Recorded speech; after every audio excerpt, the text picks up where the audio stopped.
¿Ratificáis vuestra aceptación de ingreso a la Real Academia Europea de Doctores? Ratificamos. ¿Prometéis cumplir fielmente los estatutos de la Real Academia Europea de Doctores y aportar vuestro saber y colaboración con el fin de velar por el prestigio de nuestra institución cuantas veces fuereis requerido para ellos? Prometemos. Os confirmo solemnemente vuestro nombramiento como académicos de honor. Podréis utilizar sus atributos y ocupar su tribuna pública. Procurad enaltecer esta corporación que hoy os acoge y contribuid con vuestra aportación al esplendor y honra de las letras, las ciencias, la salud, las artes y las técnicas, el estudio y fomento de las cuales nos han sido confiadas.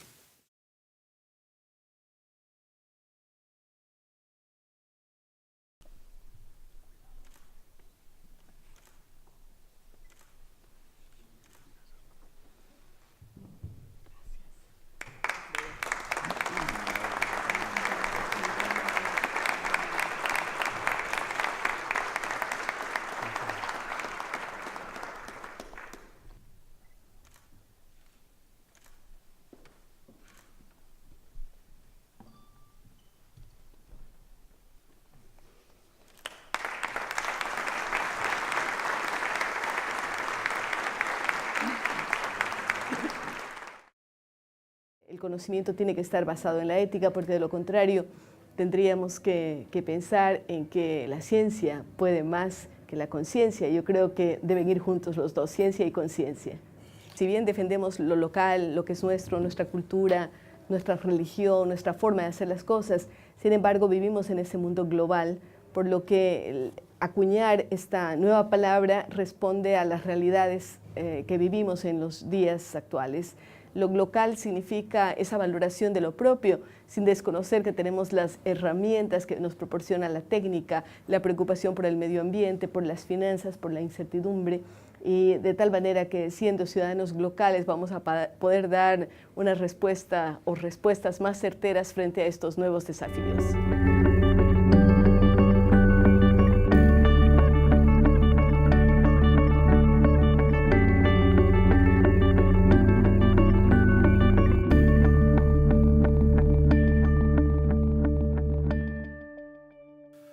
Rosalía Arteaga Serrano es recibida hoy como miembro de honor de nuestra Real Academia Europea de Doctores, tras una intensa carrera en la que se ha formado en Derecho, en Periodismo y en Antropología. No solo se ha formado, sino que ha alcanzado el grado de doctora en Jurisprudencia, de licenciada en Periodismo, de licenciada en Ciencias Políticas y de máster en Antropología. Su interés por estas cuatro ramas del saber nos ilustra sobre su pasión humanística, porque al fin y a la postre, las cuatro giran alrededor del hombre, del ser humano, de su conocimiento profundo y de sus distintas dimensiones, desde aquella que lo contempla como un animal racional hasta aquella otra que propende a descubrir el vértice espiritual del mismo ser humano. Rosalía Arteaga, además de alcanzar los grados mencionados, empieza a trabajar en 1974 como profesora de segunda enseñanza y no dejará de serlo hasta 1992, cuando ocupe su primera posición política precisamente en el seno del Ministerio de Educación y Cultura de su país, Ecuador. Rosalía Arteaga, por tanto, pertenece a ese sector de la sociedad que debe ser considerado como el primer nivel, el primer rango de la ciudadanía, precisamente porque su dedicación es la de formar ciudadanos libres y responsables. Al homenajear hoy a la doctora Arteaga lo hacemos a la vez a todos los maestros. Desde una academia como la nuestra, la admiración por alguien que ha ejercido como maestra durante tanto tiempo no puede dejar de expresarse y de rubricarse. Llegada a la política muy joven, en 1994, con una experiencia en el trabajo diario y la enseñanza, como he dicho, de 20 años, es nombrada ministra de Educación, Cultura y Deportes. Y también al mismo tiempo se encarga personalmente de la Comisión Presidencial Institucional para el Análisis de la Educación Superior en el Ecuador. En 1996 preside el Instituto Cultural Ecuatoriano Israelí para ponerse al frente de un esfuerzo notorio de entendimiento cultural entre dos mundos y como una contribución a la causa de la paz. Causa de la paz que servirá en los 2 años siguientes desde el Consejo Nacional de Desarrollo y desde la presidencia de la Organización para la Preinversión de América Latina y el Caribe. causa de la paz, en fin, que la lleva a ser testigo de honor en representación del Ecuador en la firma del acuerdo de paz entre la guerrilla y el gobierno de Guatemala. No todos los días asistimos a la firma de un acuerdo de paz, y menos en las zonas del mundo gravemente afectadas por el conflicto. Ella estaba allí. Tras aquellos años, en la primera década de nuestro siglo, continuará su trabajo en la esfera internacional, ocupando la Secretaría General entre 2004 y 2007 de la Organización del Tratado de Cooperación Amazónica de Brasil. Entre 2007 y 2012 es miembro de la Junta Directiva del Centro Agronómico Tropical de Investigación y Enseñanza de Costa Rica. Entre 2008 y 2012 también es directora ejecutiva de la Fundación Natura Regional de Ecuador y Colombia, y entre 2009 y 2011 es miembro del Independent Advisory Group del Banco Interamericano de Desarrollo. La doctora Arteaga llega a ser conocida del gran público, en lo que a nosotros como académicos nos interesa, a través de una extensa obra literaria en la que brilla con luz propia su numerosa obra poética, incorporada a antologías que circulan profusamente en Perú, Argentina, Uruguay, España y Ecuador. Yendo de lo más importante a lo menos, aunque quizás en este caso de lo menos notorio a lo más, destaca en la personalidad de la doctora Arteaga la impronta que deja en ella y en su familia el nacimiento del pequeño Jerónimo, a quien su propio abuelo diagnosticará síndrome de Down, y su posterior fallecimiento. El significado que tal hecho tuvo en Rosalía solo puede comprenderlo ella, solo puede comprenderlo quien ha pasado por una experiencia así. Ella quiso que quedara constancia de su experiencia, si puede decirse así, en el libro Jerónimo y en el posterior dedicado a los otros Jerónimos, a los otros niños y a las otras familias afectadas por esta condición especial que afecta en ocasiones a las personas. Ha escogido precisamente este segundo libro, Los otros Jerónimos, para ser publicado en el volumen de recuerdo de la jornada académica de hoy. El libro no solo transpira humanitarismo, sino un verdadero humanismo, es decir, no solo una preocupación de sensibilidad por los demás, sino un ensayo que trata de comprender al ser humano. Por eso creo que en ese momento tan íntimo y tan intransferible de nuestra recipiendaria, y en la forma en que ha sabido trasladar lo casi intrasladable a los demás, se halla su extraordinaria grandeza. De otro lado, la doctora Arteaga se comprometió con el futuro de su país cuando accedió a formar un ticket electoral con un político ecuatoriano denominado Abdalá Bucaram. Abdalá Bucaram es un personaje extraño de la historia de Ecuador, tremendamente egocéntrico y que se manifestaba con una peculiar rudeza en sus intervenciones públicas. La alianza política que conduce a la doctora Arteaga a formar equipo con él para la presidencia y vicepresidencia del país se explica en el deseo de cambio radical que en aquel momento, 1996, sentía la sociedad ecuatoriana. Aquella candidatura mezclaba el populismo de origen roldosista de Abdalá Bucaram, llamado El Loco, y el republicanismo laico de tintes cristianos de Rosalía Arteaga. Los Bucaram y los Roldós habían dado a la política numerosos exponentes y tenían una marcada concepción patrimonial de la misma. Abdalá Bucaram era mal educado y grosero, y aún se recuerdan los irrepetibles insultos que destinaba al líder socialdemócrata del momento, el más suave de los cuales era el de ateo alcohólico. Rosalía Arteaga era todo lo contrario, serena, moderada, intelectual y respetuosa. Aquella alianza entre el populismo del Loco, que quería romperle el alma a la oligarquía, y el republicanismo de la doctora Arteaga estaba condenado a no funcionar. No es posible conciliar los contrarios, sobre todo cuando uno niega el derecho y el otro lo afirma con luminosa brillantez. Rosalía Arteaga encarna, en efecto, el valor del derecho como único sendero hacia la justicia. Así era descrita Arteaga por un periódico de Quito tras su elección. Arteaga ha representado la razón con su imagen de mujer segura, convincente y coherente. El gobierno Bucaram fue un desastre, cometió errores notorios y perdió la confianza de los ciudadanos. La única persona en aquel gobierno que fue considerada honesta y eficaz fue Rosalía Arteaga Serrano. Por eso, a pesar de su soledad, a pesar de la falta de dotación presupuestaria con la que le atacó su propio gobierno, sus propios compañeros, Rosalía Arteaga no fue un satélite, sino un verdadero planeta. Y en el momento en el que simplemente el pueblo de Ecuador le retira su confianza a Bucaram, la noche del 6 de febrero de 1997, la vicepresidenta no duda en asumir mediante su propio decreto la presidencia constitucional del país, de acuerdo con las previsiones del ordenamiento jurídico vigente. La vida de Rosalía Arteaga no volvería a ser la misma después de una presidencia que duró solo 4 días. que asumió por sentido del derecho y que abandonó por sentido de la responsabilidad. Puede parecer una historia rocambolesca y extraña, pero ha proyectado hacia el futuro la fortaleza de una dirigente política en el momento en el que su país se ve abatido por una grave crisis. Ella intenta darle al Gobierno estabilidad y obtener la posibilidad de rectificar los errores que el resto de su Gobierno había cometido. No pudo conseguirlo.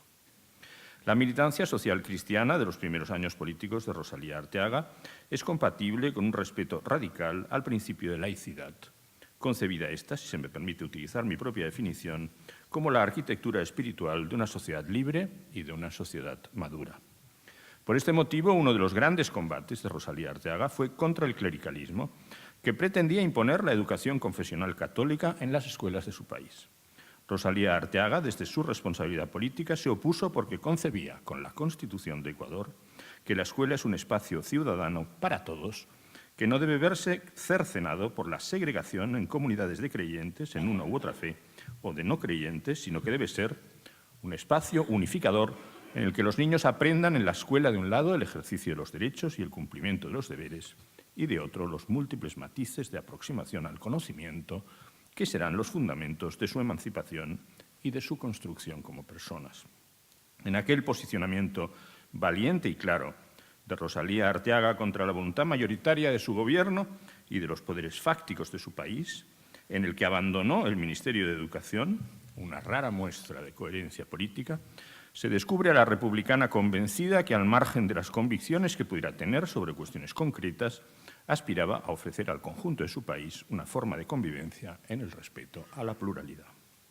Precisamente su interiorización y su exteriorización del respeto ciudadano, del respeto cívico, del respeto político, es la que le permite no vacilar la noche en la que asumió la presidencia constitucional de su país. Son las convicciones republicanas de Rosalía Arteaga, en el mejor sentido de este término, aquel que quiere construir una ciudad con mayúsculas, las que le otorgan la fuerza de firmar un decreto de aquella trascendencia y de vivir una semana como la que vivió al servicio de su país y no pensando en sus propios intereses. Una mujer de principios, en suma, al defender el principio de laicidad y el principio democrático. Señalaba un periodista hace 4 años que Rosalía Arteaga ni se volvería a casar ni aceptaría de nuevo someterse a la disciplina de un partido político. Ni siquiera, añado, a uno que fundara ella, aunque tuviera el bello nombre del que creó en su día, Movimiento Independiente para una República Auténtica. Ambas decisiones destacan su indómito carácter de mujer libre. Señor presidente de la Academia, distinguidos académicos presentes hoy en esta concurridísima sesión plenaria de nuestra corporación, compartamos el gozo de que se siente entre nosotros la doctora Rosalía Arteaga Serrano. He dicho.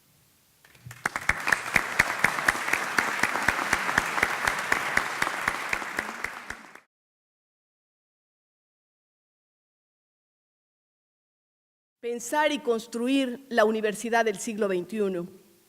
Universidad, ciencia, academia, internacionalización.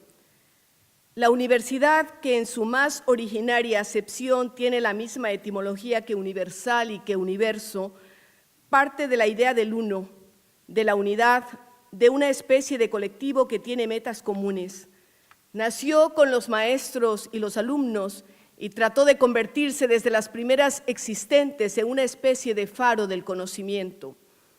Aquellas primeras universidades que registra la historia y que poseen tal denominación nos remontan a nombres tan evocadores como Bolonia, Oxford, París, Módena, Cambridge, Palencia, Salamanca, Nápoles, Toulouse, Valladolid, Murcia, Coimbra, Lérida, Perugia, Gotemburg, Uppsala, pero que también nos traen los vientos de esas primeras academias en las que los sabios griegos en el Ática o en el Peloponeso, seguidos de sus discípulos, extraían el conocimiento en base a preguntas y respuestas, e inclusive los pasos sonoros de los grandes maestros en la famosa y todavía vigente Biblioteca de Alejandría, o también la rigurosidad con la que impartían sus conocimientos en las culturas orientales, de las que indudablemente bebieron los sabios de Grecia y de Roma, que aparecen como los ancestros más claros de lo que consideramos civilización occidental.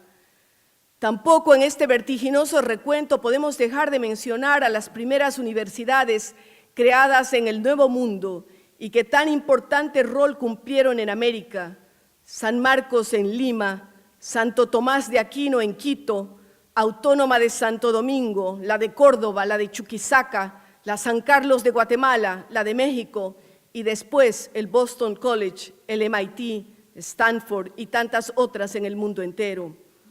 Las universidades que se ubicaron en los claustros y surgieron a veces como extensiones de los grandes museos y bibliotecas han ido evolucionando y cambiando con el tiempo sin perder su originaria vocación. Tienen, sobre todo en las últimas décadas, una serie de elementos que no pueden dejarse de lado cuando se trata de hacer una especie de visión prospectiva de la misma. La universidad, como esa sumatoria de facultades que dan grados académicos, tiene desde un comienzo otros aspectos que le son también fundamentales y esenciales, diríamos que consustanciales. En primer lugar, la vinculación con la ciencia y en segundo lugar, su vocación internacionalista. La primera universidad que crea una cátedra de investigación es la de Cambridge en 1794 y luego son varias las universidades que, sobre todo en Europa y en los Estados Unidos, están cada vez más conscientes de la necesidad de que los centros de educación superior, además de enseñar conocimientos previamente acumulados, se dediquen a la investigación. Todavía hoy en día se discute el rol de las universidades y el énfasis que deben tener, sea en docencia o en investigación, o combinar estas dos vertientes. Surgen las universidades o escuelas politécnicas durante el siglo XVIII y se hacen más comunes después de la Segunda Guerra Mundial. Se entiende por universidad politécnica la que abarca diversidad de ciencias y de técnicas, y aunque algunos no lo consideran así, lo politécnico incluye también las artes. En los tiempos actuales, nuevos polos de eficiencia universitaria se están posicionando, sobre todo en el Asia, Japón, China, Corea, Taiwán. En cuanto a América Latina, son muy pocas las que aparecen en rankings de universidades internacionales de prestigio, y aún así no en los primeros lugares, como la Universidad de San Paulo, la de Buenos Aires o la Autónoma de México. Debemos pensar que esta posmodernidad en la que vivimos, conocida por algunos como José Antonio Marina como ultramodernidad o contemporaneidad que se construye, es mucho más demandante en términos de encontrar soluciones para los desafíos cada vez más importantes, fantásticos y hasta aterradores que se nos presentan, con renovada incertidumbre sobre el futuro de la humanidad por efectos de la sobrepoblación, que han hecho resucitar las teorías y los miedos del viejo Malthus, el clérigo anglicano británico, cuyo ensayo sobre la población mundial asombró y angustió al mundo, así como también la preocupación por el medio ambiente, el cambio climático, la ecología, término acuñado por el informe Brundtland en 1987, nuestro futuro común, y popularizado en la Cumbre de Río de 1992, una de las cumbres de la Tierra organizadas por Naciones Unidas. El exceso de basura, los problemas económicos, el hambre en el mundo, los temas de la ética que van desde una moral individual hasta una moral colectiva y una serie de otras incertidumbres y alternativas que caracterizan la vida del ser humano de hoy, que no ha podido salir de la pobreza ni dejar de lado la corrupción en una combinación explosiva que no sabemos cuándo puede explotar a escala planetaria. Las demandas de la sociedad a la ciencia deben interpretarse como las demandas de la sociedad a la universidad, de ahí su importancia. ¿Cómo dar respuesta a la necesidad de producción de mayor cantidad de alimentos? ¿Cómo responder a los requerimientos de nuevos combustibles y que al mismo tiempo sean baratos, asequibles, no contaminantes, no depredadores? ¿Cómo solucionar la ineficiencia de los sistemas de transporte que abarrotan las ciudades y las vuelven intransitables? ¿Dónde hallaremos la cura para el cáncer, el SIDA y también de las enfermedades que aún no aparecen sobre la faz de la Tierra? ¿Cómo superar la inequidad? ¿Cómo evitar que los polos se deslían y suba el nivel de todos los mares y los océanos? Un cúmulo de estas y otras preguntas de las que los componentes éticos no están aislados esperan la respuesta de la academia. El siglo XXI, este tercer milenio en el que nos desenvolvemos, Está lleno de los más grandes desafíos, muchos de los cuales tienen que ver con la supervivencia misma de este planeta y sobre todo de los seres humanos, expuestos, como lo diría el geógrafo norteamericano Jared Diamond, en su aterrador y esclarecedor colapso, a una condición de aislamiento semejante a la que sufrieron los primitivos pobladores de la isla de Pascua, la mítica Rapa Nui, perdida en el Pacífico, parte de la Polinesia, ahora políticamente dependiente de Chile, que consumió todos sus recursos naturales y a quienes su condición de aislamiento les imposibilitó contactos que les ayudaran en su sobrevivencia, por lo que la civilización se extinguió. La Tierra entera aparece en un estado de aislamiento similar al que tiene una isla en medio del océano, sujeta a los mismos peligros en caso de consumo o extinción de sus recursos naturales y sin recibir ningún auxilio del exterior, como nos encontramos ahora mismo nosotros en el espacio, en la vastedad del mundo exterior, ya que ni siquiera la carrera por la conquista de ese espacio ha traído información sobre vida en otros planetas, en otras galaxias, en otras dimensiones, por lo que no podemos dejar de advertir que estamos solos y que tendremos que salir del atolladero en el que estamos metidos por nuestros propios medios. Si no es posible tener apoyo del exterior, si consumimos todo lo que tenemos en esta especie de fiebre consumista que parece se ha apoderado de la humanidad entera, la respuesta nos la tienen que dar los investigadores, no solo a nivel de diagnóstico, sino sobre todo a nivel de soluciones. Sabemos ya que algunas de esas respuestas se han dado, aunque no gocen de la general aceptación, unas de ellas basadas en la famosa revolución verde propiciada por la FAO en décadas anteriores y que ha tenido exégetas y críticos de los más diversos. Otras se perfilan con la modificación genética o con los más aventurados avances de la geoingeniería. En todo caso, el papel de la universidad y de la academia aparece como fundamental, inclusive porque debe constituirse también en una especie de reserva moral de la humanidad. El conocimiento científico debe estar en la cúspide del deber ser de las universidades. La creatividad, la forma de innovar, que de ninguna manera puede estar divorciada de la actividad artística, de las más nobles actividades del ser humano. El segundo punto al que queríamos hacer referencia es el que tiene que ver con la internacionalización de la universidad en este siglo XXI y también a comprobar que en la esencia de las universidades existió, como existe todavía, ese afán de universalidad, es decir, de convocatoria a los más diversos sectores y de necesidad de intercambio que ha enriquecido desde siempre el conocimiento.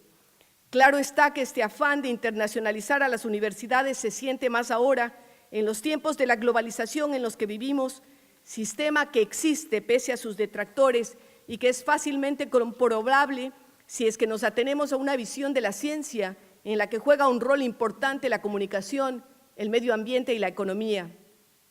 En efecto, si bien la globalización no es un fenómeno tan reciente, baste recordar al famoso teórico de la mundialización, el padre de la sociología francesa, Alain Touraine, quien decía que un buen ejemplo de mundialización lo tuvimos durante las épocas victoriana e isabelina, cuando los navíos ingleses surcaban todos los mares, sin necesidad de visas ni permisos, y las mercancías fluían. Si bien no es un fenómeno tan reciente, cada vez más se va haciendo conciencia de que vivimos en la famosa aldea global de Marshall McLuhan, en la que estamos intercomunicados. Los satélites marcaron la diferencia, en las que nos relacionamos, en la que sabemos que nuestras actuaciones pueden tener un eco en el otro extremo del globo terráqueo. Desde el punto de vista económico, cada vez es más evidente la interrelación de las economías en el mundo, sin distingo de si estas son pequeñas o macro. Inclusive las más grandes potencias dependen para su subsistencia de los otros países, como podemos comprobarlo cuando escudriñamos en las cuentas y balanzas comerciales de los Estados Unidos de Norteamérica, de China, de Alemania, de Japón, de España, del Reino Unido, de Rusia, de Brasil, o en las más modestas de Ecuador, de Bolivia, de Costa Rica, de Polonia. China no vive sin la soya, el acero, el petróleo, el trigo que le proporcionan nosotros. La deuda de los Estados Unidos reposa a su vez en manos chinas. Cuando quiebra un banco en España, Italia o Grecia, sus repercusiones se sienten en otros lugares. Cuando suben los precios del petróleo, el mundo tiembla, y así los ejemplos podrían multiplicarse casi hasta el infinito. De otra parte, el avance de la ciencia y sobre todo de la comunicación hace que los inventos se distribuyan de forma casi mágica en todos los rincones del orbe. Cuando abordamos lo ambiental, la preocupación por nuestro entorno, por lo que nos rodea y forma parte de la cotidianidad de muchos, debemos coincidir en que hacemos parte de la misma embarcación, es decir, estamos todos juntos en este planeta Tierra. Hay constancias por doquier. Si se descongelan los polos, los océanos y mares subirán en su caudal, poniendo en serio riesgo los territorios ribereños. El calentamiento de las aguas hará que huracanes, tsunamis y tifones sean cada vez más frecuentes y más estrepitosos y de más largo alcance. Las pruebas fehacientes de la globalización están por todo lado. Sin embargo, de ello nunca como ahora se han agitado los localismos, el amor por lo que es el terruño, el espacio donde nacimos, el querer defender las costumbres, la cultura, la religión, lo étnico, en unas conjugaciones que debemos considerar locales, algunas de ellas llevadas hasta el extremo de la intolerancia, que no nos permite ver aquello que está más allá de nuestras narices y que provoca enfrentamientos basados casi siempre en el irrespeto, el desconocimiento de los valores de los otros, de la riqueza de la diversidad. Siendo términos aparentemente contrapuestos, lo local y lo global, la necesidad y la propuesta es hablar de un mundo glocal, en el que no repugne aceptar las diferencias, en que no juzguemos a los otros bajo parámetros únicos, porque no es uniforme la manera de pensar, y en la que aprovechemos los avances de la ciencia que parecen hacernos más fácil la vida. Por ello, cabría pensar que no todo tiempo pasado fue mejor. Al contrario, si actuamos responsablemente, cabrá aspirar a un mundo futuro mejor, más glocal. Ciudadanos globales son los que usan la tecnología en su beneficio, pero que al mismo tiempo guardan las tradiciones de la tierra, las costumbres familiares, las formas de hacer las cosas de nuestros coterráneos o de nuestros abuelos, respetan la diversidad, son tolerantes con la diferencia, son curiosos respecto de lo que no conocen y su sed de aprender no tiene límites.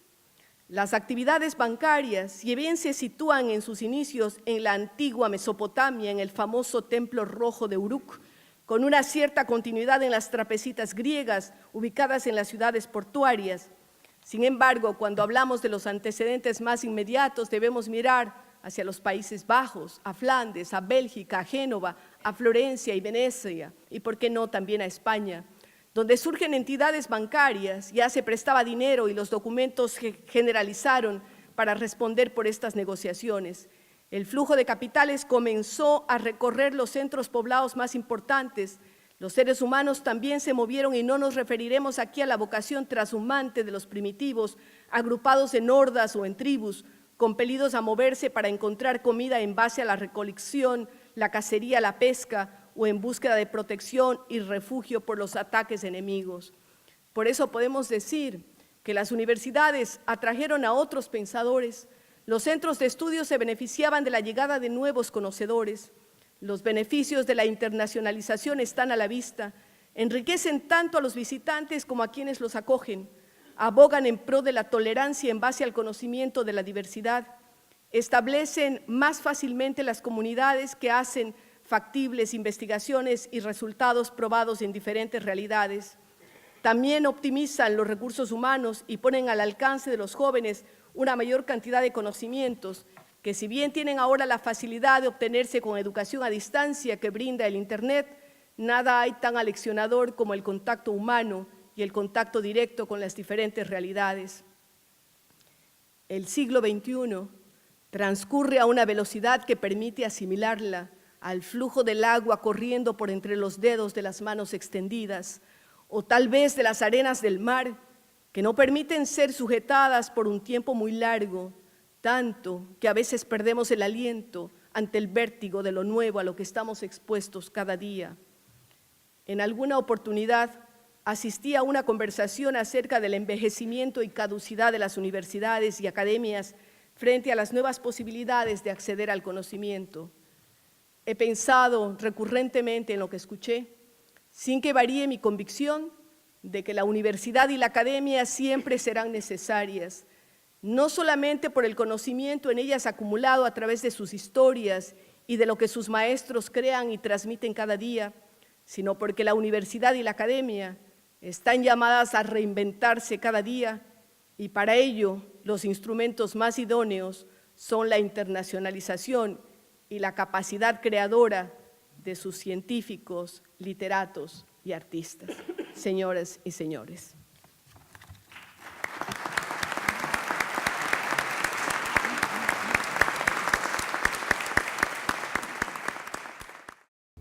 Si nosotros recibimos una civilización de nuestros padres y tenemos la obligación de entregar esa civilización a la próxima generación, podemos no entregarla mejorada, pero de ninguna manera destruida. Si el mundo va a desaparecer y hay altas probabilidades de que pueda suceder, y estamos en este momento en la entrevista, quizás por milagro, porque yo le podía dar tantos ejemplos en los que el mundo estuvo a 4 o 5 minutos de una guerra total, universal.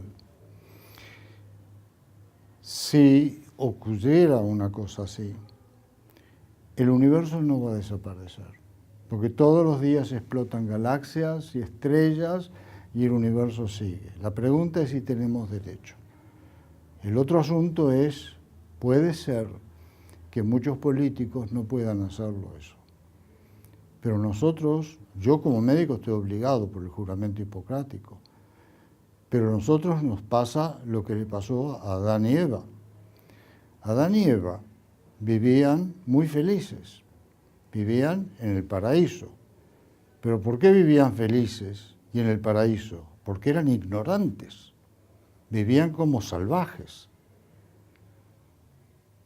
Pero cuando comieron del árbol del conocimiento, se dieron cuenta de algunas cosas y hasta se miraron en el espejo y se vieron desnudos. Eso es lo que nos pasa a la sociedad actual. Nosotros comemos del conocimiento y lo que yo traté de hacer aquí es dar un poco del conocimiento mío. Y en ese momento, cuando usted conoce algo, ya no puede dormir tranquilo. Ya no está en el paraíso, tiene que hacer algo. Y ese es el desafío que yo vine a plantear aquí. Yo soy latinoamericano. Allí es un continente de refugiados y de asesinados. ¿Y a quiénes asesinaron? ¿Y quiénes asesinaron? Los refugiados, los conquistadores. Destruyeron todas las civilizaciones que había en América. Pero al mismo tiempo, después de la Segunda Guerra Mundial y después de la Primera, de la Segunda Guerra Mundial, se vinieron a Latinoamérica y fundaron enormes cosas y trajeron lo que hoy es nuestra madre patria. Yo nací en un pequeño pueblo de gallegos y bueno, comíamos paella, que no es gallega, bailábamos la jota y era cuando se comía así, eso era para todo el pueblo, porque era un pueblo pequeñito. O sea que yo me crié entre refugiados. Mis abuelos escaparon de los pogromos de Rusia. Y yo en el año 76 me tuve que ser refugiado cuando llegó el gobierno militar y entonces para salvar mi vida salí con mi familia. Y fui un refugiado político. La paz es difícil de hacer, pero esto es un poquito más fácil, ¿eh? Sí. Pero, ¿quieren parar la ola migratoria? Adelante, simple, lleven recursos, trabajo, prosperidad, salud, agua, alimentos, y la gente no va a venir aquí porque la gente ama a su patria.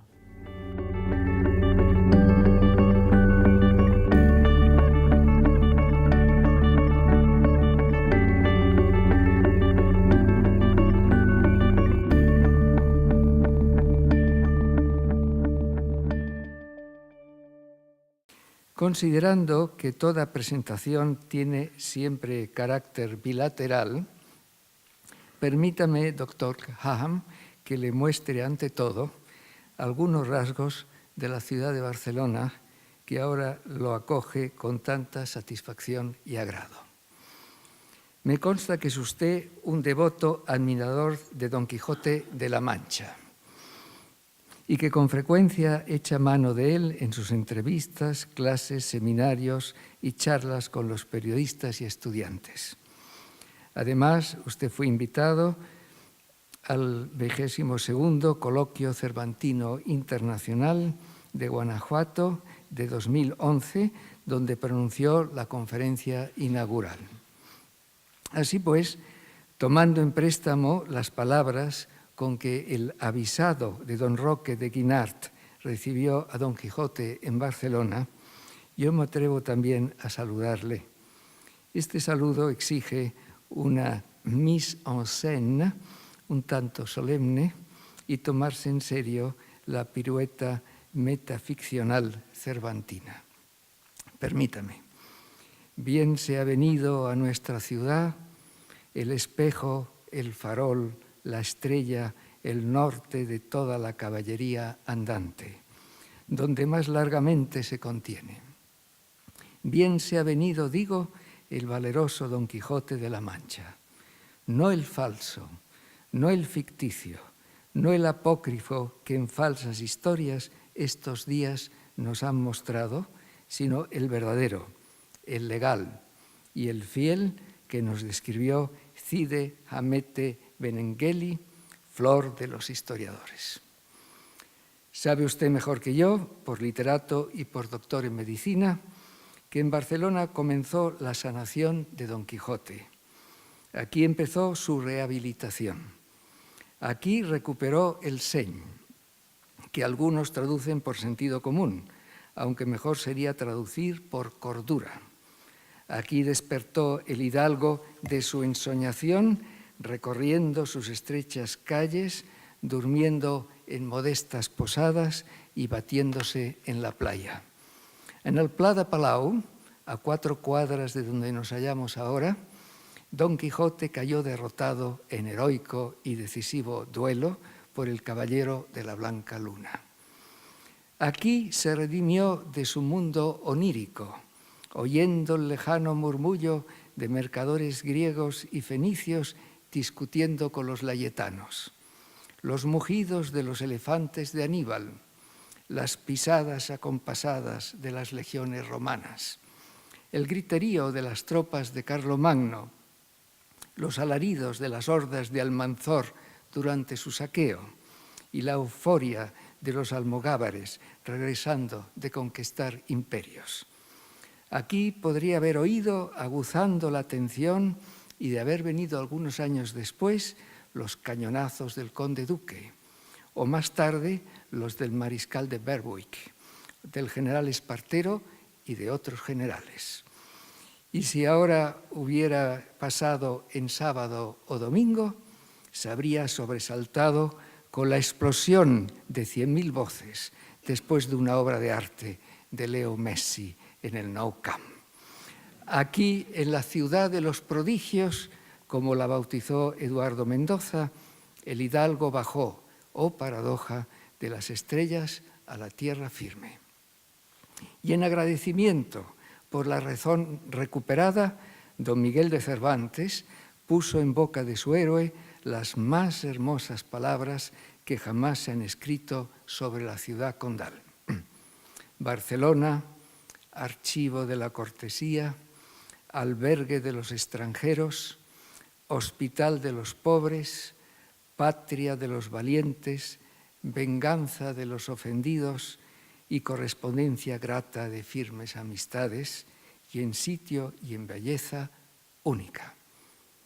Y ahora, mis queridos colegas de la Academia, permítanme que diga algunas cosas, pocas sin duda, sobre la rica trayectoria profesional del doctor Ernesto Cahn.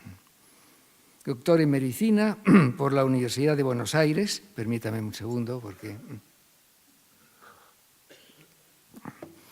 Doctor en Medicina por la Universidad de Buenos Aires en 1964, comenzó su actividad docente en la UBA, dedicándose primero a la neurología para centrarse muy pronto en la sanidad pública, especialidad en la que obtuvo un máster en 1968. En 1987-1988 realizó los estudios de epidemiología y estadística en la University of Washington de Seattle. Poco después obtuvo el doctorado honorario en letras por la Academia Mundial de Arte y Cultura, la World Academy of Arts and Culture, con sede en Los Ángeles. En cuanto a sus trabajos médicos de campo, llevó a cabo una importante campaña en la Patagonia de erradicación de enfermedades endémicas tan graves como la viruela. En 1976 tuvo que abandonar la Argentina, sometida a la terrible represión de la dictadura militar, después de haber sido director general en el Ministerio de Salud de Argentina. Se afincó entonces en Israel y desde aquella hora ha estado siempre vinculado a Tel Aviv University, en la que ha ocupado cargos distintos, entre ellos el de director del Departamento de Epidemiología y Estadística del Instituto de Salud Ocupacional de la Facultad de Medicina, aunque con frecuentes viajes a otros países para impartir docencia, principalmente en la Universidad Nacional Autónoma de México y en otras de América Latina, así como en centros superiores de los Estados Unidos, particularmente la University of Washington en Seattle y la Albert Einstein en Nueva York. En España ha estado vinculado a la Universidad de Salamanca. Ahora es profesor ordinario emérito de la Universidad de Tel Aviv. En los años que van de 1981 a 2007, ha recibido varios doctorados honoris causa, tanto en América como en Asia, e innumerables distinciones académicas. Por destacar las dos que posiblemente más le honran, quiero referirme ante todo al Premio Nobel de la Paz, concedido en 1985 a la Asociación de Médicos contra la Guerra Nuclear, de la cual era él vicepresidente en aquel momento, siendo designado por esta institución para recoger el premio en Oslo. Y en segundo lugar, quiero aludir al Premio a la Paz Albert Schweitzer, que le fue concedido en Estocolmo en 1991. Pero vayamos ya al genio literario del doctor Kahan. Encontramos entre sus obras de carácter lírico, poemas de carácter lírico, juguetones algunos y otros dramáticos, pero siempre con un fondo bíblico innegable. No todo lo suyo es verso libre. Kahan tiene algunas estrofas rítmicas que casi podrían cantarse. Esto explica que el gobierno de la Junta de Andalucía haya musicado en forma flamenca dos poemas suyos. No sé si son estos u otros, pero yo podría haber optado por estos que voy a leer enseguida. Vean, si no, la música de la letrilla en que el poeta se busca y se autodefine. No sé si seré un buen rapsoda, profesor Kahan, pero voy a intentarlo. ¿Quién soy yo? Porque en el paraíso no estoy. A comer libremente voy del árbol de Eva y Adán. Desayunar conocimiento y verdad. Cenar deseos de música para mi alma. Paz en las manos, esperanza y poesía. Para eso vivo, vida, mi razón de ser. ¿Y por qué escribe poesía?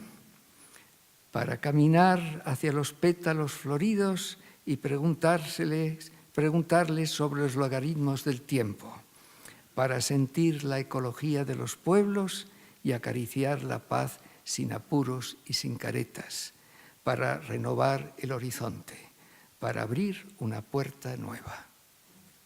Magnífico, ¿no les parece? En el año 2006, el profesor Ernesto Kahan vicepresidente de la Internacional de Médicos para la Prevención de la Guerra Nuclear, que desde tiempo atrás desarrollaba una importante campaña para la abolición de armas nucleares, publicó un libro titulado Genocidio, en colaboración con la poetisa japonesa Taki Yuriko.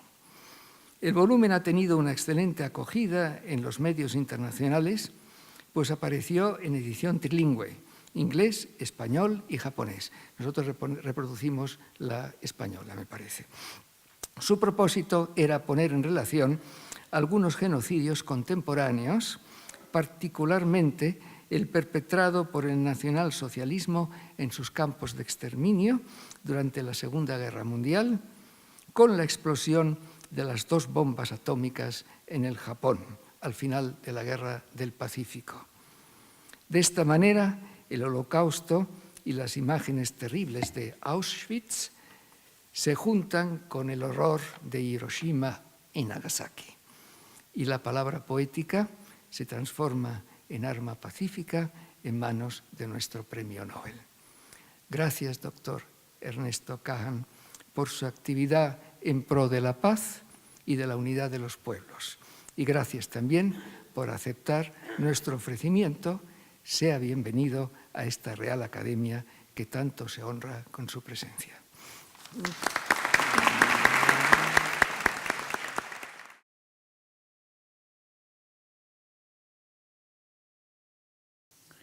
Hoy me han puesto esta toga que tiene el color amarillo y entonces para hacer honor a este color, que es el color de los académicos médicos, voy a comenzar con un decálogo que publiqué para el Médico Moderno. Pero antes quiero decirles, con mucha emoción,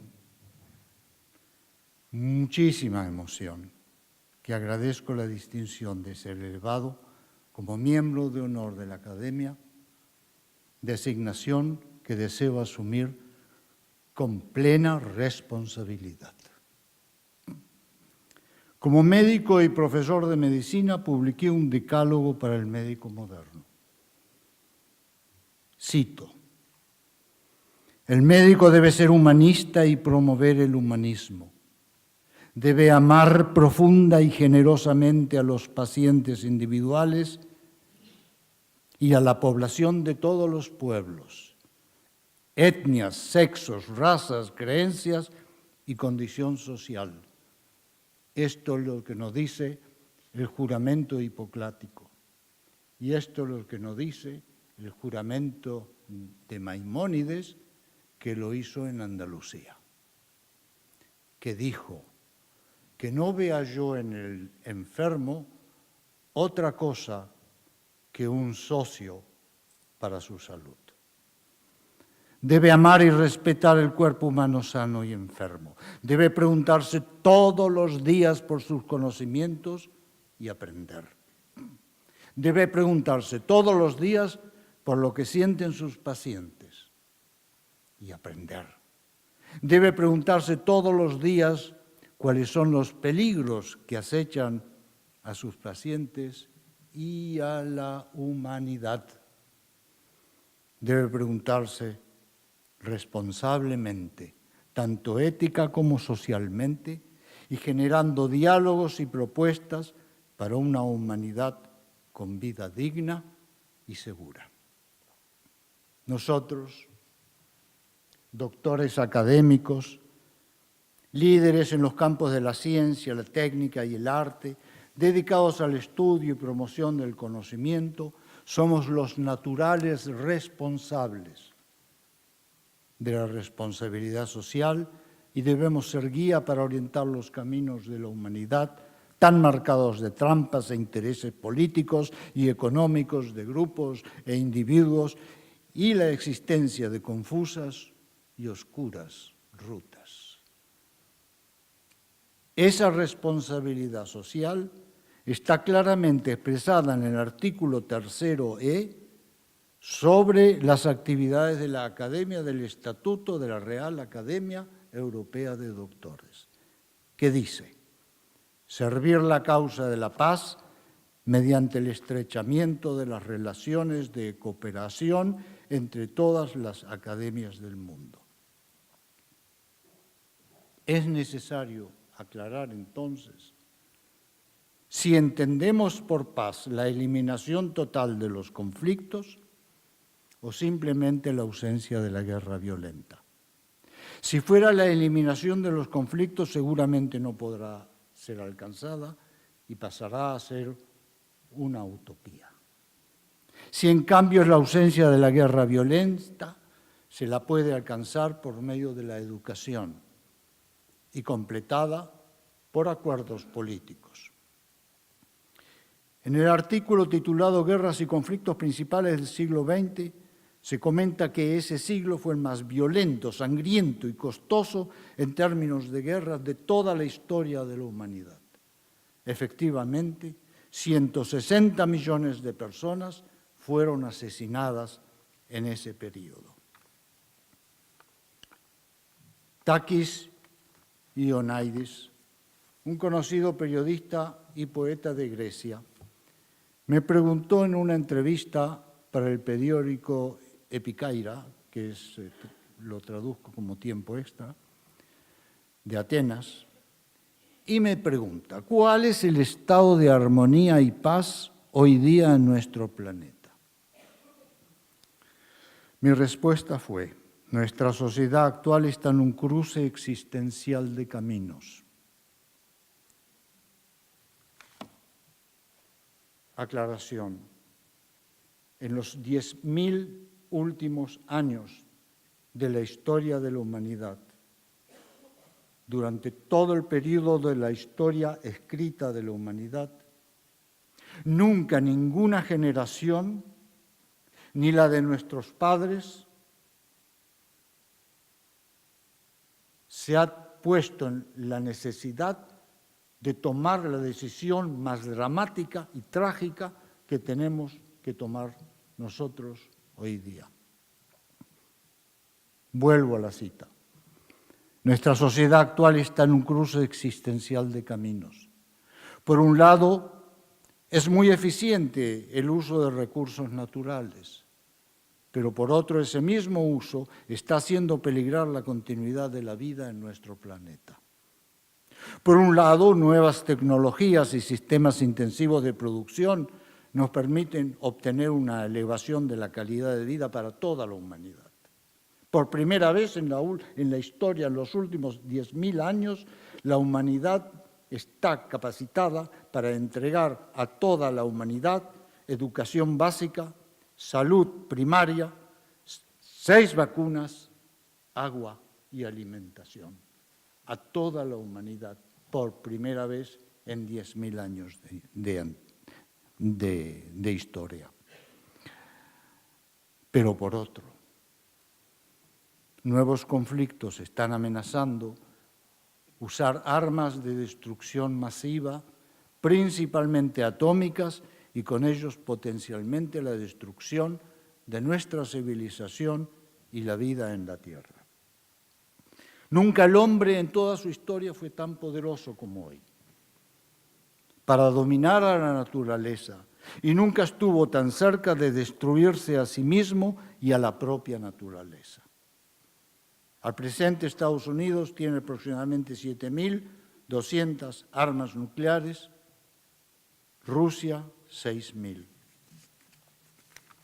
Y los otros 5 países completan otras 500 o 600.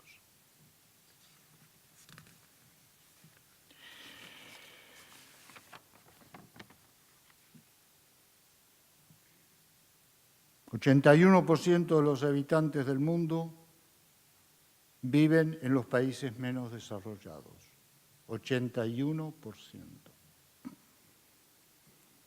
Y tienen un ingreso anual de $3.580 americanos por año. Mientras los restantes 19 tienen un ingreso de más de $22.000 por año. 48 viven con menos de $2 y 20 con menos de $1 por día. 47 no tienen acceso a la sanidad básica. 25% no viven en viviendas o son indignas. 17 no tienen acceso al agua. No al agua potable, al agua, simplemente al agua. 16 no saben leer ni escribir. 14 son desnutridos. Solo 1 tiene acceso a la educación secundaria o superior. En el mundo, cada día mueren de hambre 24.000 personas. 1 cada 3.6 segundos. 3 de ellas son niños de menores de 5 años.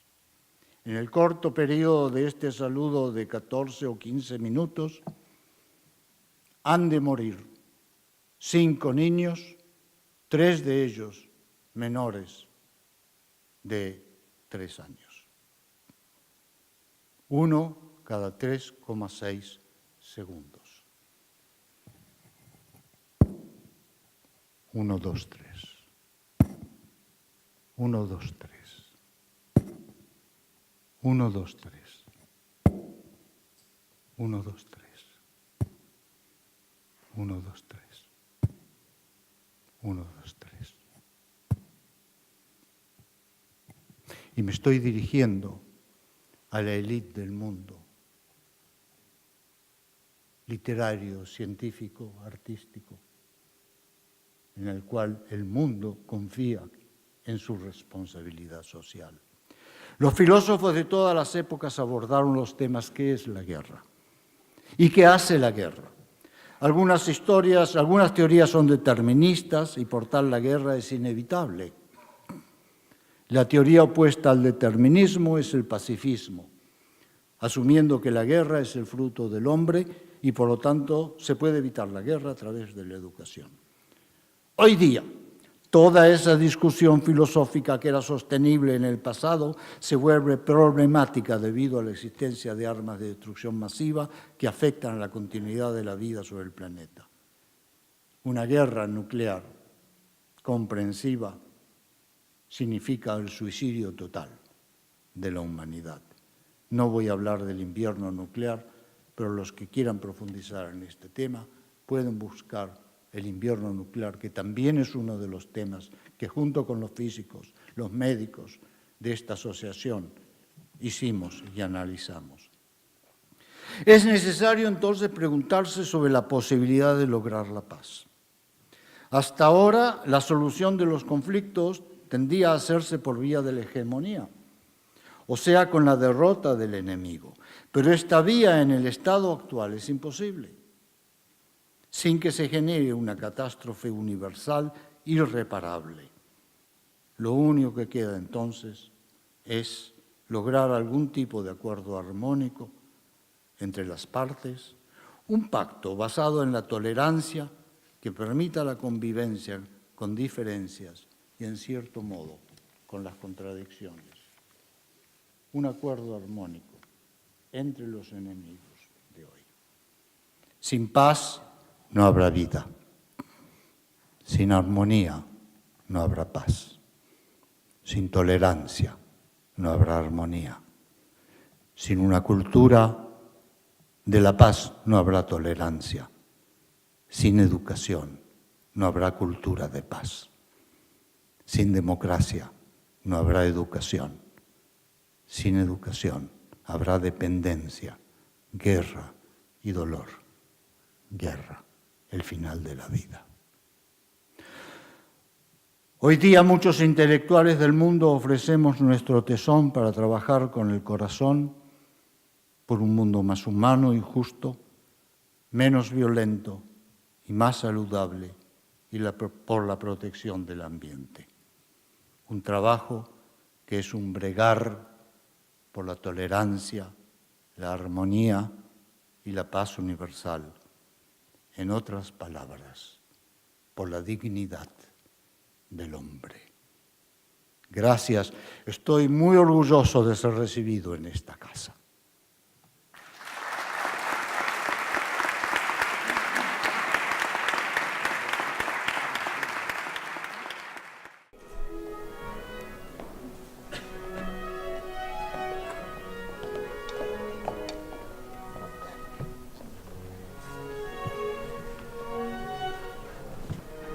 you accept the membership of the Royal European Academy of Doctors that has been conferred upon you? I do. Do you promise to comply faithfully with the statutes of the Royal European Academy of Doctors and contribute whenever you are asked to do so with your knowledge and collaboration in scientific works, both individually and collectively, in order to conserve the prestige of our institution? Yes, I do. I hereby solemnly confirm your nomination as honorary members of the Academy.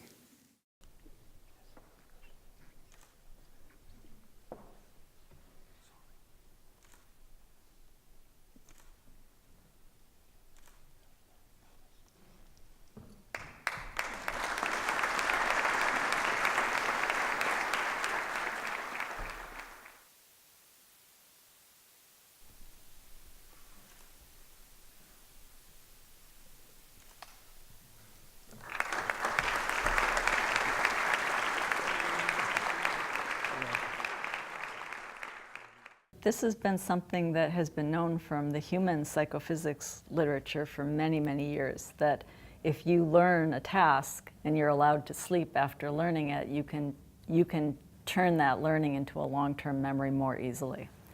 And how the brain does that has been very mysterious. And studying the fruit fly actually gives us a leg up on this because there are very few neurons and we understand the learning circuitry very well. And a recent study from my lab showed that the neurons in the circuit that are important for turning things into long-term memories are also themselves sleep-promoting neurons. So sleep and the process of forming long-term memory appear to be intimately connected. And as we understand those neurons better, we'll understand the process better. That, I think, is one of the big goals of sleep research, is how can we avoid the bad effects of sleep deprivation and still work 24 hours a day? I'm not so sure we can, but as we understand better how the bad effects happen, we may be able to ameliorate some of them.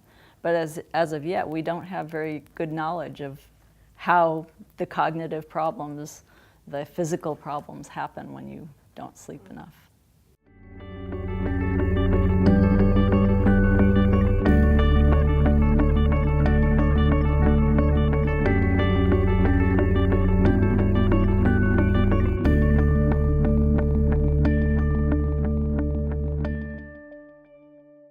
It gives me great pleasure to introduce Dr. Leslie Griffith, the new honorary member of the Royal European Academy of Doctors, who will talk on sleep, insights into human behavior from the study of insects. El sueño, conceptos del comportamiento humano a partir del estudio de los insectos, which will include concepts concerning the sleep mechanism, insomnia, and the latest investigations being carried out in this field. Prior to her lecture, I would just like to make some considerations and pose a few questions. Dr. Griffiths is a neuroscientist. She is professor of biology and has carried out a great deal of research in sleep behavior in humans, but there are still a lot of unknown factors, both in the results obtained and the insomnia therapies applied. Sleep and the need to sleep is vitally important for the human being. Not doing so is harmful to health, given the wide range of negative effects involved. We, specialized in otorhinolaryngology, treat sleep apnea syndrome, specifically by carrying out diagnosis and surgical treatment, because its consequences are very serious. On the other hand, the opposite effect, its insomnia, is also a problem, and many drugs are used to combat it, with varying results, as not all cases of insomnia are the same. Keep in mind that 30% of the population suffers from insomnia, and that a further 30% suffers from sleep apnea, meaning that 60% of the population has trouble sleeping or can barely sleep at all. Dr. Griffith's research on the human sleep mechanism has involved the use of the Drosophila melanogaster fly to understand better the human brain and the sleep mechanism. Drosophila melanogaster, also known as the vinegar fly, is a diptera of the Drosophilidae family, very often used for clinical research. Why is this insect used in genetic experiments? ¿Por qué se utiliza este insecto en experimentos genéticos? The reason for this is that Drosophila melanogaster has reduced number of chromosomes, only 4 pairs, and a very short life cycle, 2-3 weeks, which facilitates research. It is also due to the fact that 50% of these flies' protein sequences have mammalian homologs. The results have been applied to the study of several human medical conditions, such as Parkinson's and Alzheimer's disease, as well as in the study of the aging mechanism, immunity, diabetes, cancer, and drug abuse. Is all sleep like human sleep? Todo tipo de sueños como el sueño humano? In human beings, we can study sleep by measuring the brain's electrical activity by using an electroencephalogram. But how can we do so with flies? The mechanisms that produce a state of the wakefulness and sleep are not yet well known, but a whole cocktail of neurotransmitters is involved. One of these present in human is GABA. GABA means gamma-aminobutyric acid, and it seems also to be important in the fly. GABA is the chief inhibitory neurotransmitter in the mammalian central nervous system. Therefore, research and manipulation of this neurotransmitter will increase our understanding of the treatment of the sleep regulation. As you will hear, Dr. Griffith's speech is based on a very interesting study. Laudation of the new academic. Now I will give a brief account of Dr. Griffith as a person. Leslie Claire Griffith was born in Michigan and raised in a small town on the shores of Lake Superior. She attended the Massachusetts Institute of Technology and obtained her Bachelor of Life Science degree in 1981.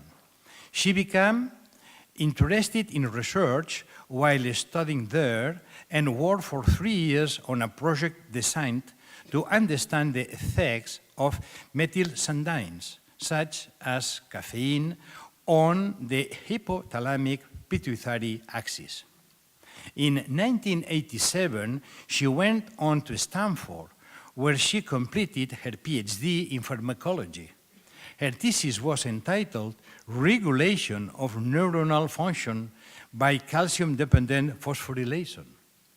The complex biochemistry of this enzyme suggested that it may be an integral part of the molecular machinery underlying memory formation, and Dr. Griffith decided to adapt to a genetic model organism, Drosophila, in order to test these ideas.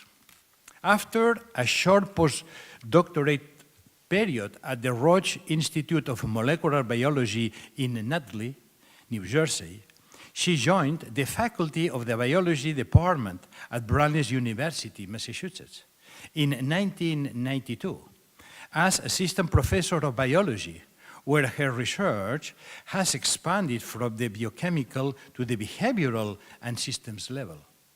She serves as department chair of biology from 2009-2012.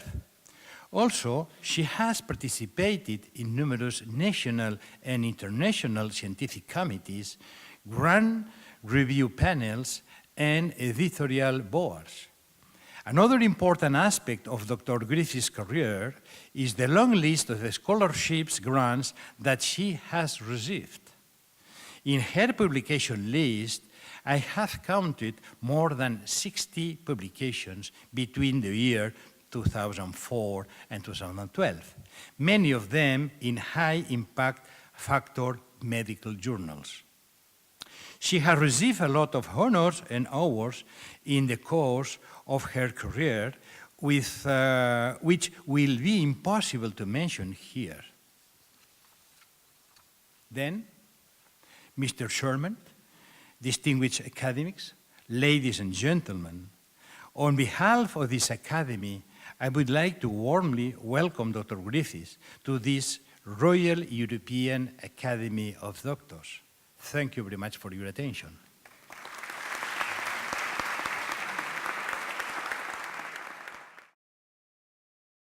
In the US, about 20 or 30% of Americans get less than 6 hours of sleep per night. And I can tell you that Americans in Spain get even less than that because we have to stay up so late to eat dinner. But sleep deprivation in the long run and the short run is very detrimental. Acute sleep deprivation, if you're awake for 24, 48 hours, can lead to hallucinations, and it's a very big cause of accidents. Chronic sleep deprivation, which is what most of us face, is also very bad and is associated with cognitive problems, depression, cancer, diabetes, and many other chronic diseases. So understanding sleep is actually quite important for general human health, many different aspects of human health.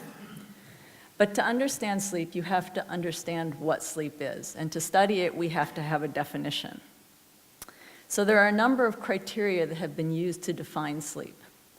The first criterion is that it's a rapidly reversible state.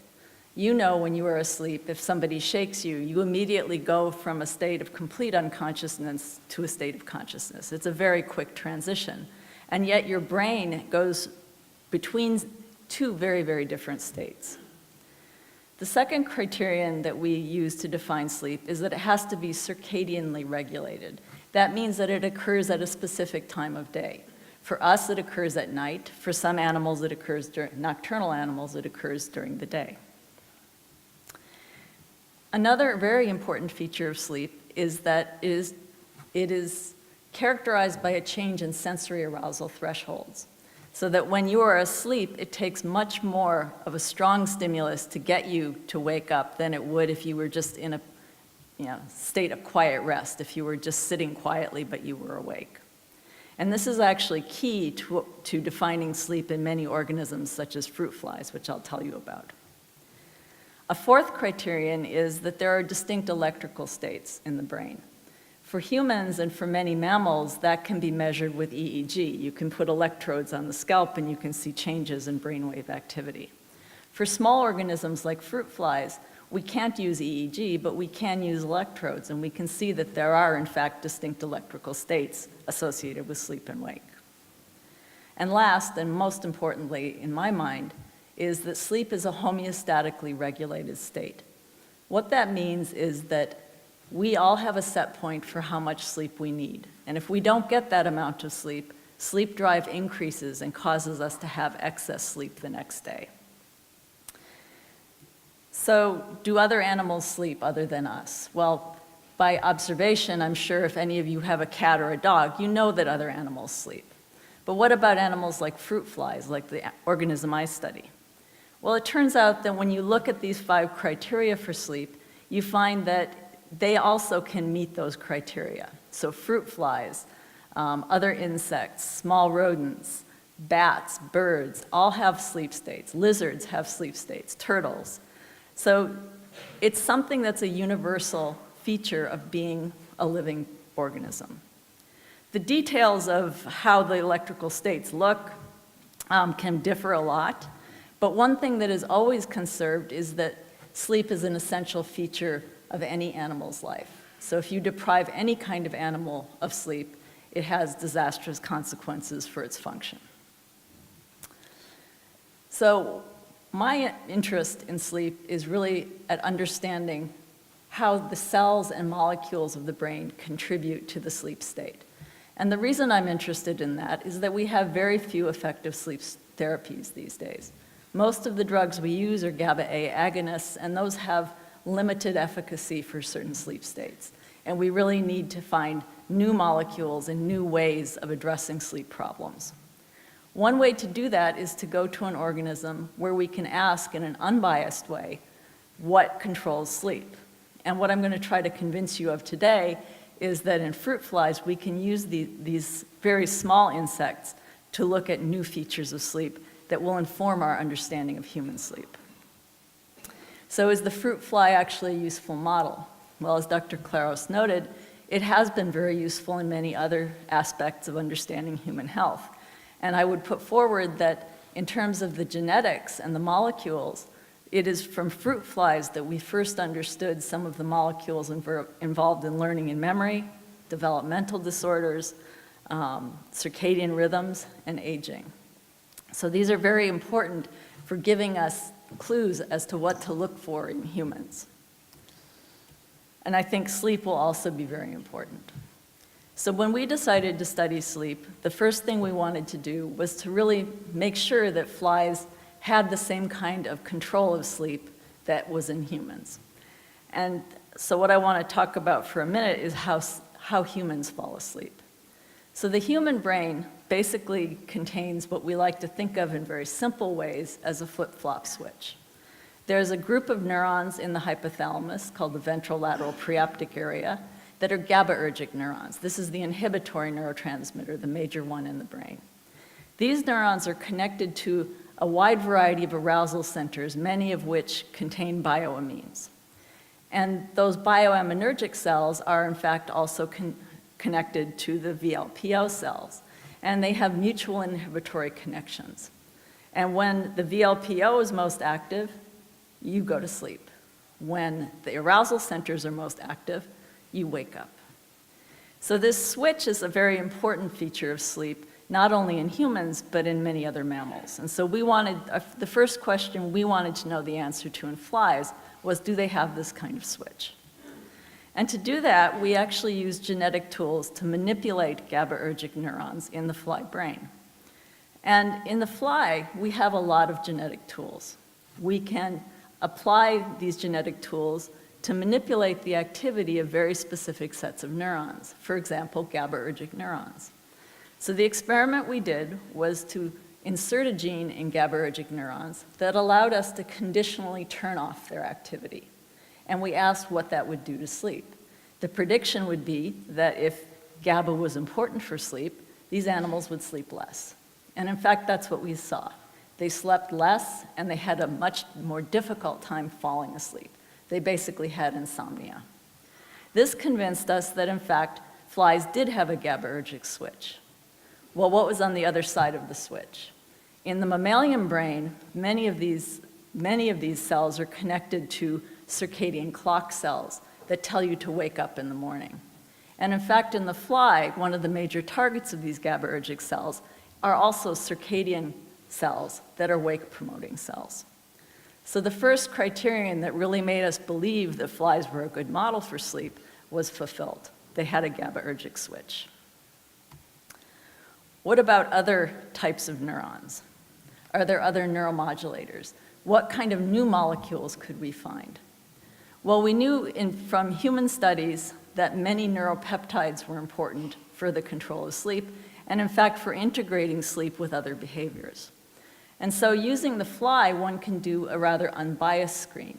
And what we did was we again used the genetic tools. This time, we put in a gene that could activate neurons, and we put it into 12 different types of peptidergic neurons. And we asked whether those neurons, when they were turned on, would actually affect sleep. And what we found was that yes, many of them did. And many of them had state-dependent effects. For instance, only affecting daytime sleep or only nighttime sleep. The one neuropeptide that had the most significant effects was a peptide called SNPF. When you activate SNPF cells, flies fall asleep immediately, and they will stay asleep for days. They are still alive, they are still arousable, but they are asleep. And this was a very, very potent sleep-inducing molecule. And it turns out that the SNPF receptor has homologs within the vertebrate nervous system as well, a peptide called NPY. And NPY had been associated in humans with changes in sleep and changes in appetite. So basically, this is the path that my lab and several other labs have gone down. We are trying to find new molecules and new ways of looking at something that's a very important human condition and understanding it in a way that hopefully in the future will give us more sleep therapies. Thank you.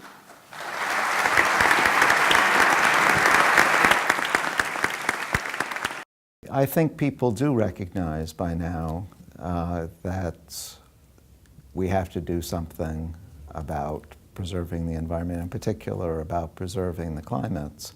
And the steps that were taken in Paris last year are a good example of the determination of many countries to finally do something about climate change. We have a long way to go, but that was a good start.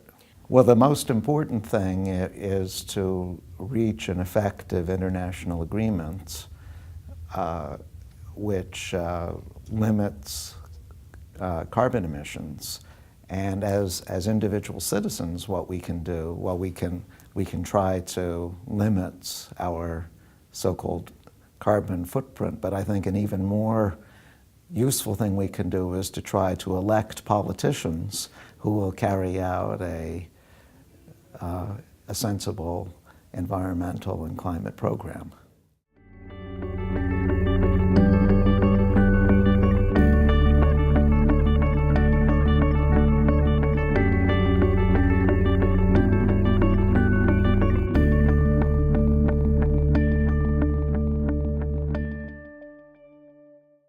Unfortunately, I did not have the good fortune to receive teaching directly from Professor Maskin, but he has been a presence through my academic career, in particular during the years when I was directly involved in the European Public Choice Society, since his studies on Nash equilibrium and the design of institutions perfectly complemented some of the projects that I had occasion to prepare with my professor, James Buchanan. Later, I also had the opportunity to follow very closely his fundamental contributions to game theory, thanks to the mastery of my friend Andreu Mascolell, and therefore, going on from his acknowledged academic distinction, it's an emotional moment for me to have the immense honor of introducing his admission speech. Eric Maskin was born in New York City, although he grew up further north in Alpine, a little town beside the Hudson River. He went to secondary school at Tenafly, 3 miles from home, where he discovered the beauty of mathematics. So much so that Maskin decided to study mathematics at Harvard University, where he became one of their finest alumni. His first contact with economics was when he attended a course on economics of information given by the great master Kenneth Arrow, who later would be his doctorate director. As a result of his discovery, Maskin did his doctorate in applied mathematics, for which he attended several classes on economics, including a course on general equilibrium given by Truman Bewley, where he met his class companion and later co-Nobel Prize winner, Roger Myerson. Later on, he secured a contract for postdoctoral research at Cambridge University, and then at MIT as professor. He had the opportunity to come across distinguished personalities, such as Paul Samuelson, Franco Modigliani, Robert Solow, and Peter Diamond, between others. 7 years later, Maskin left MIT to take up a place as a professor at Harvard, where he was part of a group of researchers, among whom were Andreu Mascolell, Jerry Green, Oliver Hart, Drew Fudenberg, and others.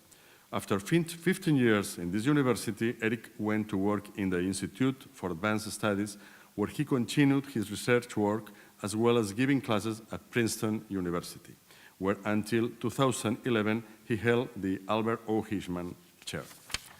Eric Maskin won the Nobel Prize in Economics in 2007, together with Leonid Harwich and Roger Myerson, for having laid the foundations of mechanism design theory, studying the design of social decision procedures in situations in which economic agents have private information and use it in a strategic way. Given the variety of his contributions, I would like to talk about 6 specific achievements with great impact in different fields. First, fundamental contributions to game theory. In game theory, the default theorem says that any feasible profile of payments which dominates min-max strategy, consisting of penalizing the rival, can be achieved as Nash equilibrium in infinitely repeated games if the time discount factor is sufficiently small. For example, in the prisoner's dilemma, the only Nash equilibrium occurs when both players betray, which is also a mutual minimax profile. In this case, cooperation is not Nash equilibrium.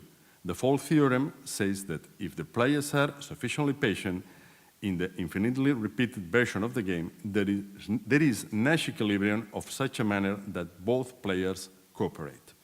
Maskin and Fudenberg demonstrated that this theorem is also valid in finite repeated games and with imperfect information. 2.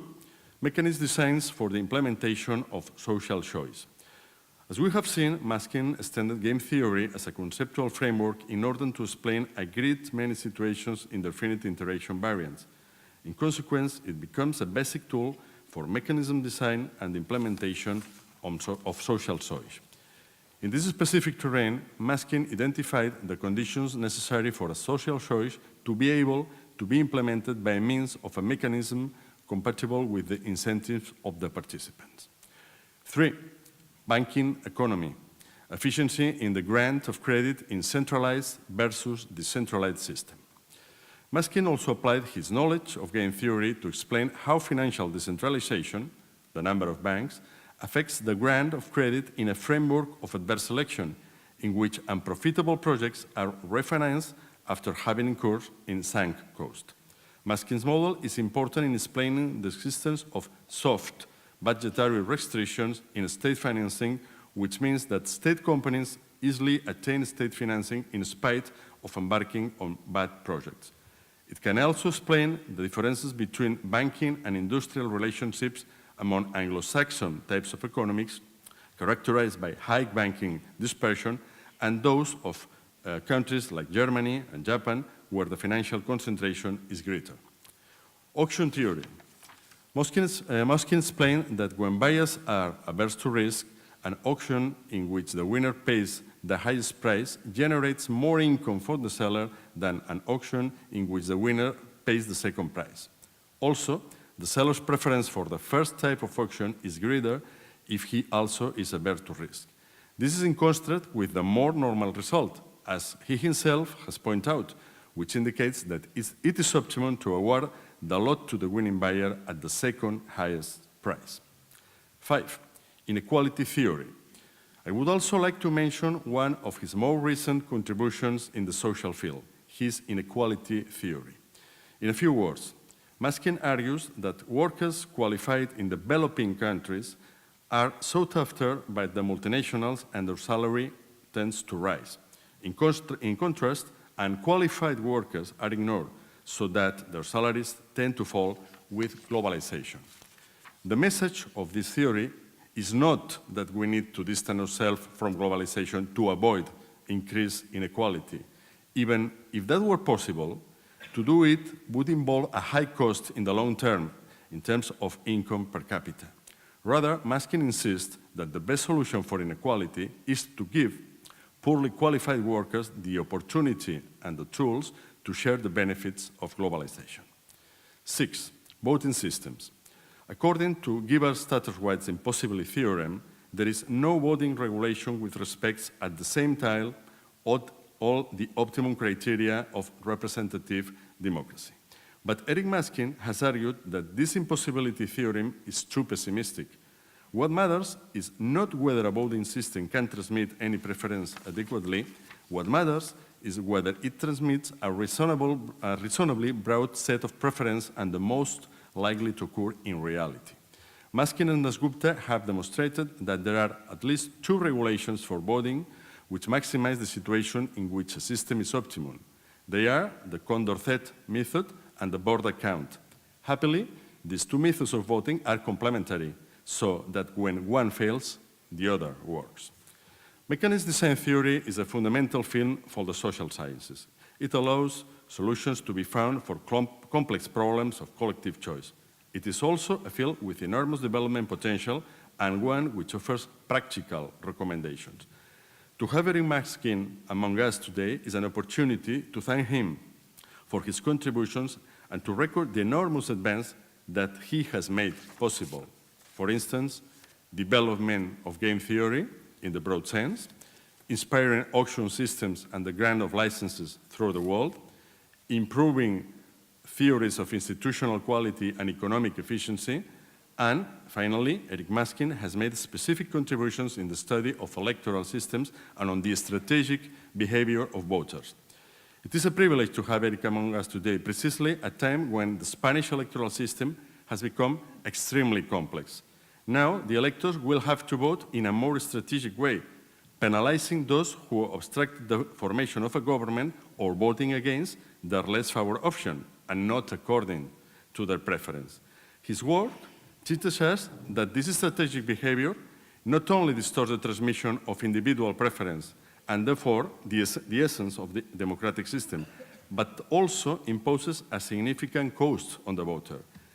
It is already hard enough to discover which party best represents his preference.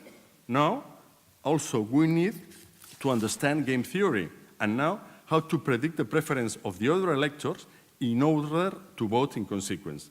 The citizen's decision problem is now much more complex. Given that soon we shall have to repeat the game in Spain with new elections, I would love to ask Eric to shed some light on what has happened in Spain and what could happen in the future, always, of course, with maximum discretion. Maybe at dinner could be a good moment, not now. Well, in the name of the President of the Royal European Academy of Doctors, in those of all its members, and in my own, please receive, dear Eric, our most hearty welcome. Thank you.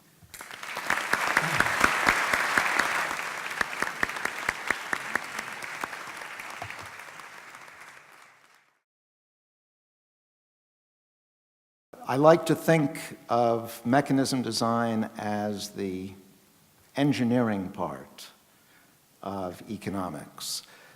In much of economics, people look at existing mechanisms, existing institutions, and try to predict or explain the outcomes that those institutions generate.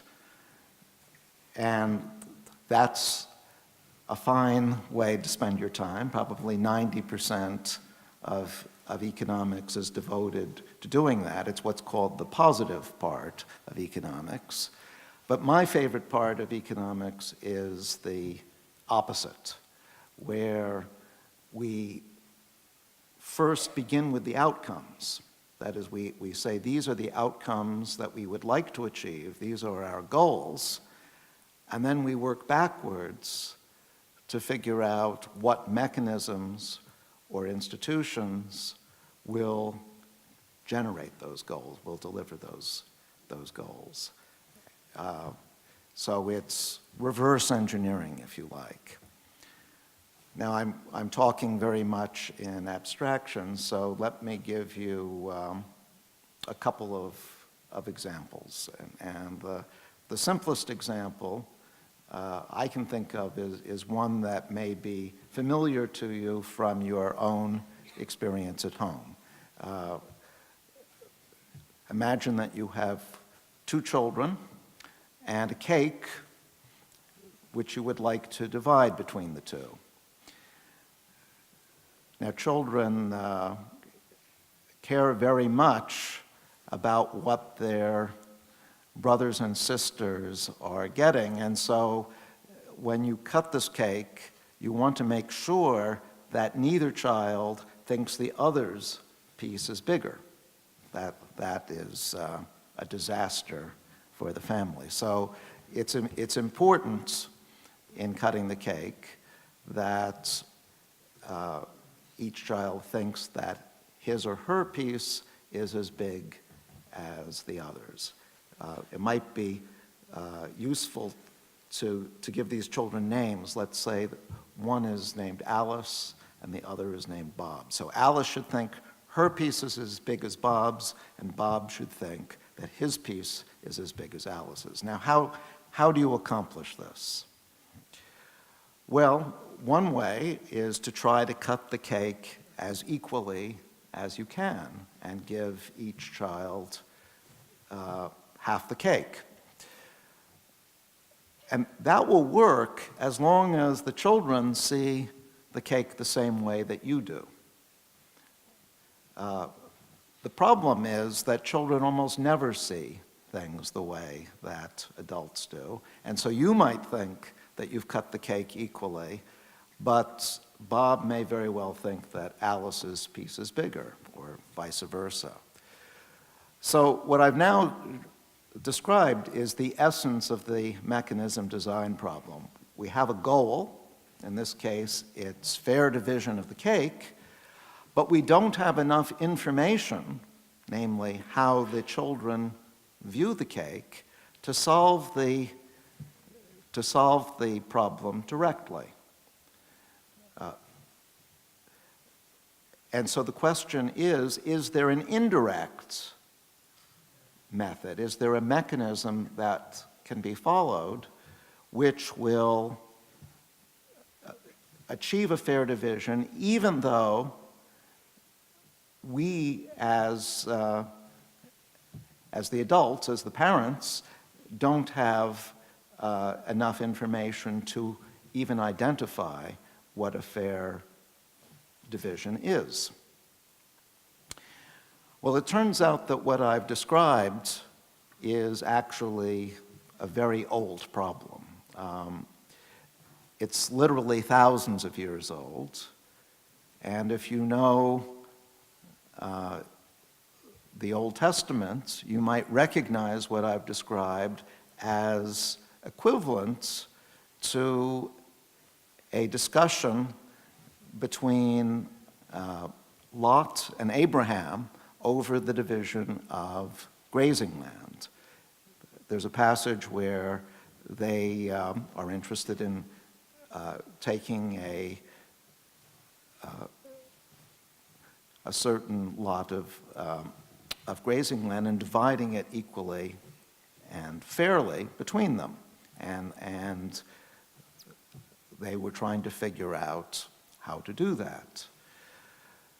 Well, they came up with a solution. So the Bible not only describes the problem, but it gives a quite ingenious, yet very simple solution to achieving a fair division. And here's how that solution works. What you should do as the parent is to allow one of the children, say Bob, to cut the cake. So Bob cuts the cake, but the other child, Alice, gets to pick which piece she takes for herself. And I claim that this method will actually result in a fair allocation. Why? Because when Bob is cutting the cake, he has a strong incentive to make sure that from his point of view, the two pieces are equal in size. If one of them is bigger, he knows Alice is going to take that, and he'll be left with a smaller piece. So he has a very powerful incentive to make sure that the two pieces are equal, so that whichever piece Alice takes, he will be happy with the other one. So Bob will be happy, and Alice will be happy because she gets to take her favorite piece. And voila, we've solved the problem. Well, that of course is a very simple setting. Cake cutting is not perhaps the most serious problem in the world.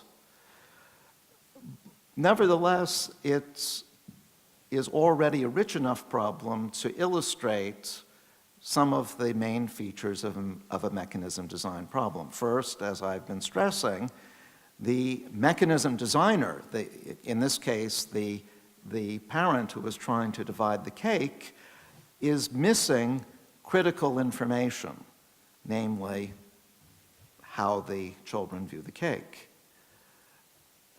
Second,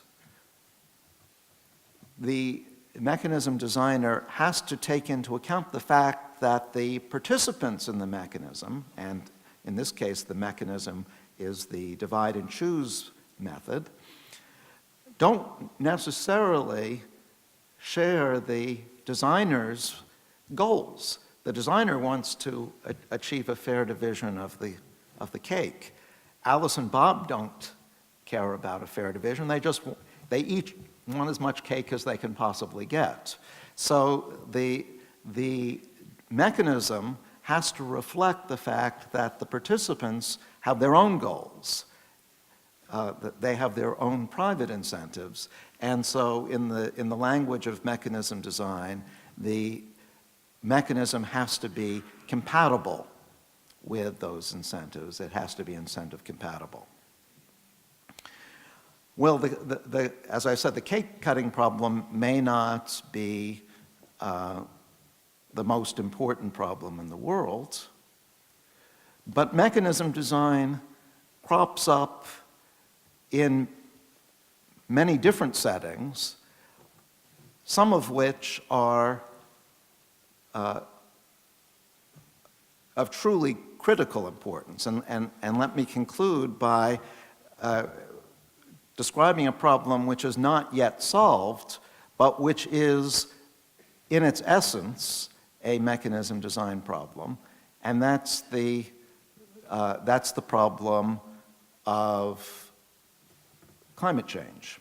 We're all aware that the Earth is getting warmer, and we're all aware why that's happening. It's because we humans are emitting greenhouse gases into the atmosphere, primarily carbon dioxide, which is trapping heat. We also know that in order to solve this problem, we have to stop emitting so much carbon dioxide and methane and other greenhouse gases. But there's a problem in getting people to do that, and it's analogous to the problem that Alice and Bob have when it comes to dividing a cake. Each country in the world would be very happy if the other countries of the world reduced their carbon emissions, but no country wants to do that itself, because of course it's expensive to reduce carbon dioxide emissions. It requires adopting new technology, shutting down old factories, perhaps limiting the use of automobiles. It's costly for an economy to have to adapt to carbon reductions.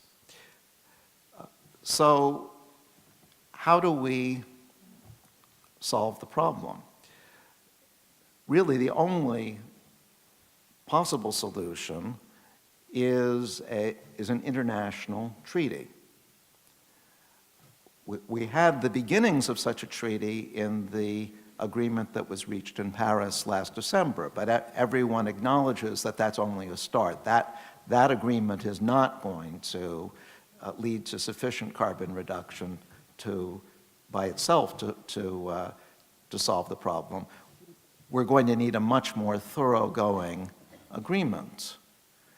But you see, designing a carbon reduction treaty, an international treaty, which countries are willing to sign, is an exercise in mechanism design. The goal is clear, to reduce global emissions, but it has to be, the agreement has to be incentive compatible. It has to be compatible with the incentives of the individual countries, otherwise they won't sign it. Now, what will the international treaty that solves this problem look like? We don't yet know the answer to that problem, but what I can say with confidence is when that treaty is designed, and you can be sure that it will be, mechanism design will have a large role in solving the problem. Thank you very much.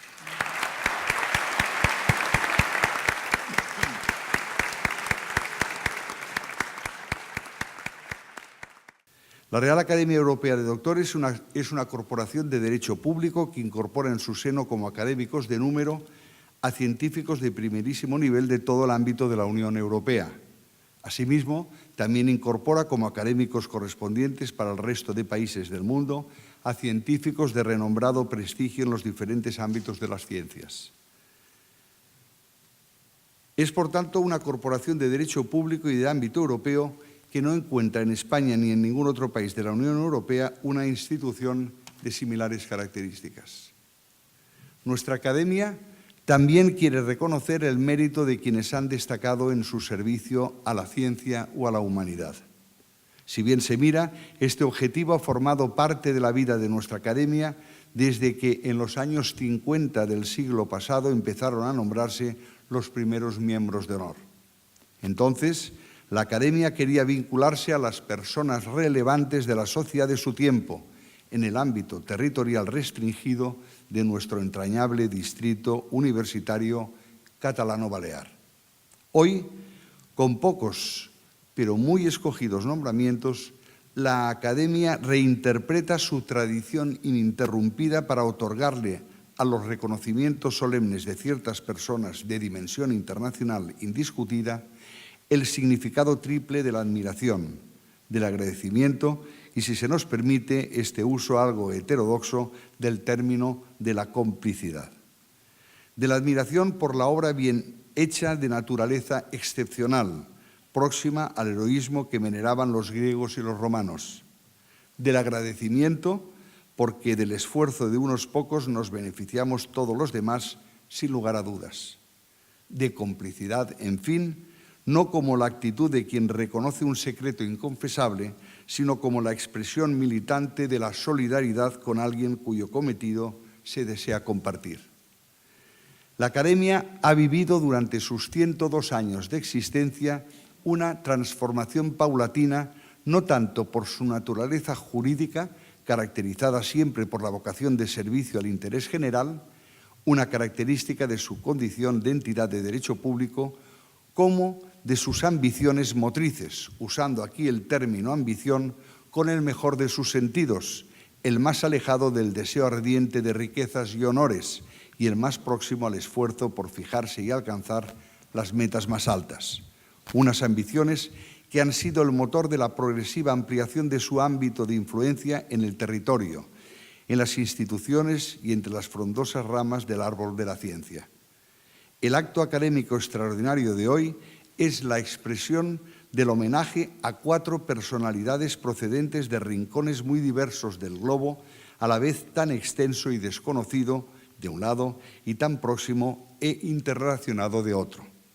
Los nuevos académicos se incorporan y se suman a la atmósfera característica de nuestra pasión por la ciencia, y al hacerlo, el resultado de la suma es, sin lugar a dudas, beneficioso para la Academia.